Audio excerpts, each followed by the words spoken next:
Assalamualaikum warahmatullahi wabarakatuh. Perkenalkan, aku Fasya Rosikul Imi dari kelompok 11. Aku dari Fakultas Usuluddin dan Filsafat, jurusan Tasawuf dan Psikoterapi. Di tengah arus modernisasi dan perubahan sosial, peran pondok pesantren di Indonesia bukan hanya sebagai lembaga pendidikan, tetapi berperan juga sebagai lembaga keagamaan yang menjadi basis perlawanan terhadap segala bentuk penjajahan, lembaga keilmuan, lembaga penelitian, lembaga pelatihan, dan lembaga pengembangan masyarakat sekaligus menjadi simpul budaya. Dalam sejarahnya, tradisi sufistik yang diajarkan di pesantren tidak hanya berfungsi sebagai pendidikan rohani bagi para santri, tetapi juga berdampak luas pada masyarakat di sekitarnya. Proses transformasi tradisi sufistik dari pesantren ke masyarakat terjadi melalui berbagai mekanisme, baik formal maupun informal. Pesantren juga menjadi pusat tarekat dan majelis taklim, di mana masyarakat umum turut serta dalam pengalaman ajaran tasawuf seperti zikir bersama, pengajian, serta kegiatan ritual lainnya. Kali ini saya akan membahas 3 subbab. Yang pertama yaitu bentuk tradisi sufistik di pesantren. Yang kedua, faktor-faktor yang memengaruhi transformasi tradisi sufistik di pesantren. Yang ketiga, pola transformasi tradisi sufistik di pesantren pada masyarakat.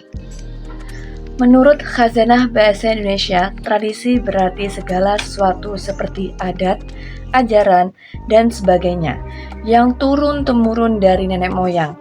Tradisi mempunyai inti sebagai warisan masa lalu yang dilestarikan, dijalankan, dan diyakini hingga saat ini. Tradisi atau kebiasaan tersebut dapat berupa nilai, norma sosial, pola kelakuan, dan adat kebiasaan lain yang merupakan wujud dari berbagai aspek kehidupan. Apabila dicermati secara mendalam, tasawuf lahir bersamaan dengan lahirnya agama Islam, yang berarti tasawuf sudah turun-temurun sejak dulu hingga saat ini tetap eksis di tengah kontemporerisasi dan banyak peninggalan atau tradisi yang diwariskan oleh para sufi terdahulu. Tradisi sufi telah menjadi bagian tak terpisahkan dari kehidupan pesantren di Indonesia.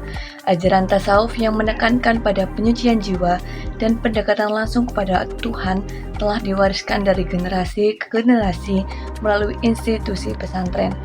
Pendekatan dengan budaya sufistik melibatkan penerapan nilai-nilai sufistik dalam praktek kesehariannya yang menekankan aspek spiritual dan penguatan hubungan individu dengan Allah.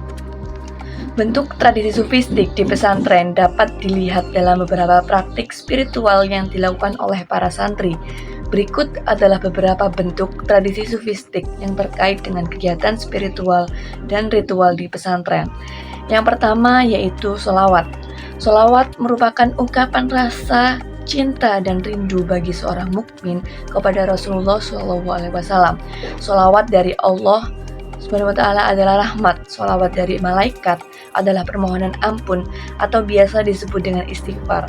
Kemudian sholawat orang mukmin kepada Nabi SAW adalah doa dan juga sebagai permohonan syafaat kepada Nabi SAW.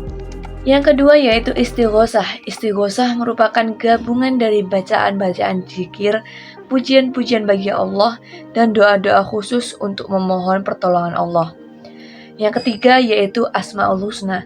Asma'ul Husna merupakan bentuk mu'annas dari kata ahsan yang bermakna terbaik.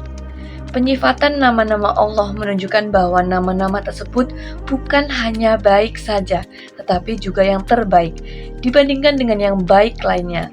Yang keempat yaitu pembacaan surat Yasin. Pembacaan surat Yasin merupakan suatu pembacaan surat yang diyakini sebagai ibadah yang sangat mulia di sisi Allah SWT. Pembacaan yang dapat memberikan kesejukan hati, kemudian kedamaian jiwa, serta dapat membantu menyelesaikan berbagai kesulitan yang dihadapi oleh seseorang yang mengalaminya. Yang kelima yaitu zikir dan wirid. Zikir adalah pujian-pujian kepada Allah yang diucapkan berulang-ulang. Doa atau pujian-pujian berlagu Lalu wirid adalah amalan-amalan rutin keseharian yang dilakukan secara terus-menerus untuk menyongsong datangnya anugerah ilahi.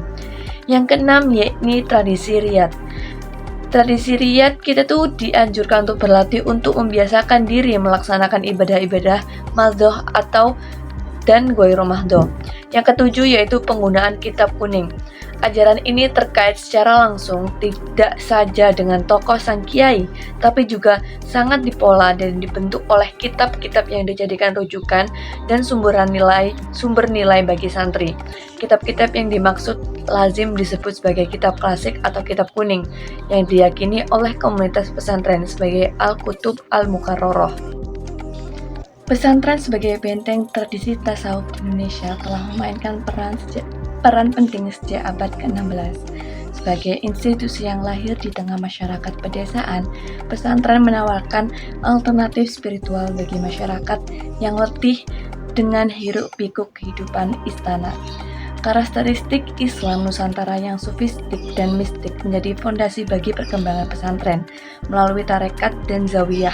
Tasawuf membentuk struktur sosial yang kuat di kalangan masyarakat pesantren. Meskipun demikian, modernisasi menghadirkan tantangan tersendiri bagi para pesantren dalam memenuhi kebutuhan spiritual generasi muda. Tasawuf sebagai inti dari ajaran pesantren memiliki potensi besar dalam membentuk karakter mulia. Namun, tidak semua pesantren secara konsisten menggarap aspek ini. Pesantren sebagai subkultur memiliki nilai-nilai dan praktik yang khas, namun tetap berinteraksi dengan dinamika sosial yang lebih luas. Dalam konteks kekinian, pesantren diharapkan mampu menjadi tradisi luhurnya sekaligus relevan dengan tantangan zaman.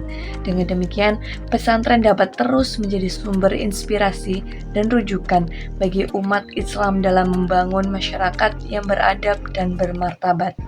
Intinya, pesantren adalah institusi yang unik di mana tradisi tasawuf diwariskan dari generasi ke generasi. Melalui pesantren, nilai-nilai dalam Islam yang rahmatan lil alamin terus dijaga dan dikembangkan. Transformasi ajaran tasawuf di Indonesia telah mengalami pergeseran signifikan dari lingkup pesantren menuju masyarakat luas. Proses ini ditandai dengan beberapa pola utama. Pertama, simplifikasi ajaran, membuat konsep-konsep tasawuf yang kompleks menjadi lebih mudah dipahami dan dipraktikkan oleh masyarakat awam. Kedua, adaptasi ritual, menjadikan praktik-praktik sufistik lebih relevan dengan konteks kehidupan sehari-hari. Ketiga, pergeseran fokus dari teori ke praktik, memungkinkan nilai-nilai sufistik diterapkan dalam kehidupan modern. Yang terakhir yaitu pembentukan komunitas-komunitas sufi di luar pesantren. Memperluas jangkauan ajaran tasawuf dan menciptakan rasa kebersamaan di antara pengamalannya.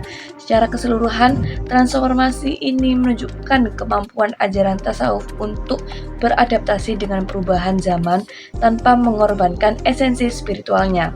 Intinya, tasawuf telah berhasil bertransformasi menjadi gerakan spiritual yang lebih inklusif dan relevan dengan kehidupan masyarakat modern saat ini. Mungkin itu saja dari saya, kurang lebihnya mohon maaf. Assalamualaikum warahmatullahi wabarakatuh.